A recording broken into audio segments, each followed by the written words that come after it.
What's up? Got double lids off today. Double, why not? Here with main man Billy Otto, epic musician, purpose-led musician I should say.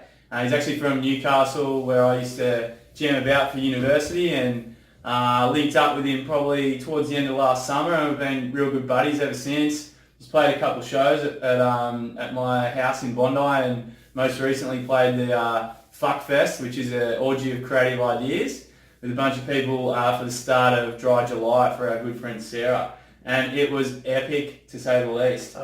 And what I want to chat about with Billy, and I want to welcome to LinkedIn LidsOff, is the power of purpose-led music and art and how we can have an epic, I guess that we can shape the world through this medium and powerful, I guess music is such a powerful medium that we can share a powerful message for shifting consciousness and the things that are going on in the world. So, mate, what has got you frothing at the moment? I know you're going on tour, but what are you frothing on at the moment? And Oh man, right now I think I don't know. I just wake up knowing that life is such a miracle, life is such a gift, and so I honestly froth even making smoothies. I made a smoothie for you, Benny. Hopefully you're gonna drink it. I thought you were gonna have breakfast with me this morning, but you're not. You're a bit of a keto guy. Fasting. Fasting. But yeah, I don't know, I really froth on the little things. I love big events, I love playing at festivals and conferences and traveling a lot and stuff. I think I froth just being healthy and being grounded, really finding my grounded being and my flow, and just being the best human I can be for the people around me that I love the most. And I think for me, I froth more than ever right now because I'm doing life on my terms, doing music full time, and I think times working for a corporate giant, working the education system, and then trying to fit my creative dreaming around that has always been difficult. But now being able to streamline and be music's it, I'm all in, and I'm a lot healthier than I used to be. Yeah, you're the ultimate frother, mate. The Finding the Frothers podcast and concept that you might have seen on LinkedIn and which will be coming out soon has actually a lot to be attributed to Billy. Because the first time I met him, we hung out for probably hour and a half, 2 hours, and it was off the back of a few other things that had happened where I'd had these morning sessions with people who were just operating at this high frequency. And when they left, or I left them, I was getting this runoff effect of energy, and I was far out. That's there's something in these, and I would having lived in Newey, we use the term frothing quite a bit, so it just was really appropriate.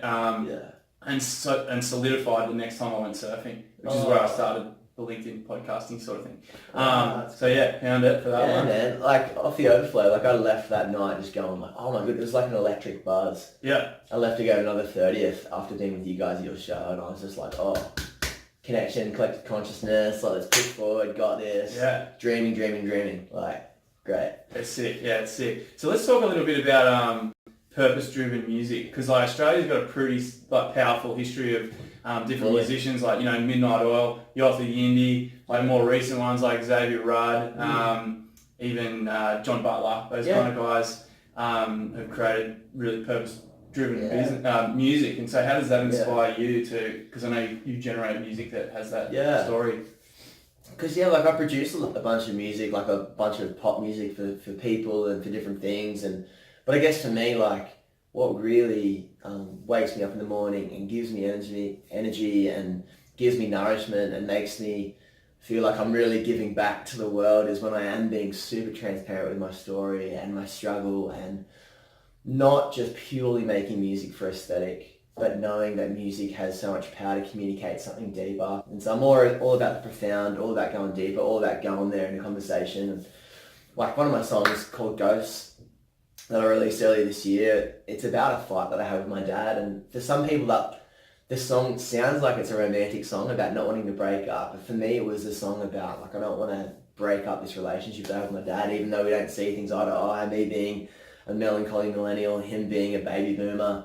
And then we all know that friction. But for me, I wanted to talk about that because family is so important, and so I can speak into a reality like that, and when I share that story and play the song, people can connect with it and be like, wow man, that's my story too, and I see that, and my desire to be restored to him and to redeem and atone the situation. So Yeah, and so that's just an example of like, for me, that is fulfilling.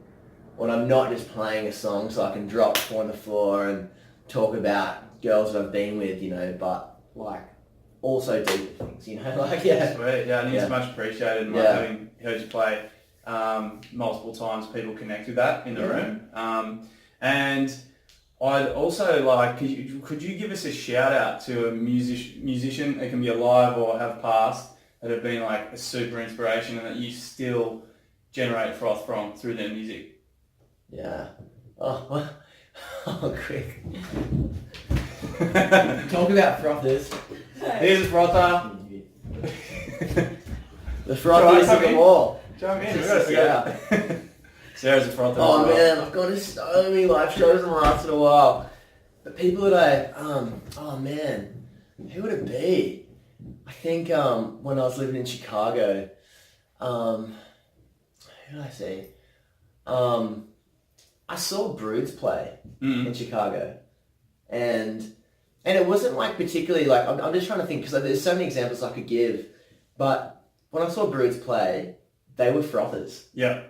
Like, and their music is like talking about real relationships and breakdown and things, but when I saw a brother and a sister, and I think I connected because I play music with my siblings as well, but when I saw a brother and sister that genuinely like froth and being together and traveling the world and taking on the world together, and like the amount of gratitude that they were sharing towards their craft, like for me, like I fully resounded with that. I was just like, man, I want to do music with my sister, and like I want to do this, and I want to be honest, I don't want to just be a rock star on stage, like I want to be in connection and within proximity to humanity. And so that's another thing of being a purpose-driven artist. Yeah, I think. Epic.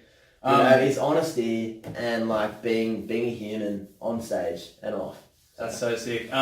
We can't go too long today because I've ballsed up and don't have enough space on my camera. But this is only part one because the podcast will be coming out soon, and we'll have more stuff from Billy Otto, more froth. I've been over here this morning just hanging out with him because that's the most epic way to start the day, is to connect with someone that you can connect with on a face-to-face level. Go have a coffee with them, go hang, and then that'll give you epic run off into the rest of your day. So cheers, man. And you're playing tomorrow night? Yeah, at the Villa in Erskinevale. Come for the show, it's going to be sick, full band. Yeah, I'll be there too. Plenty of our mates who are all frothers as well. Yeah. All right, peace. You. Cheers, man. That was epic.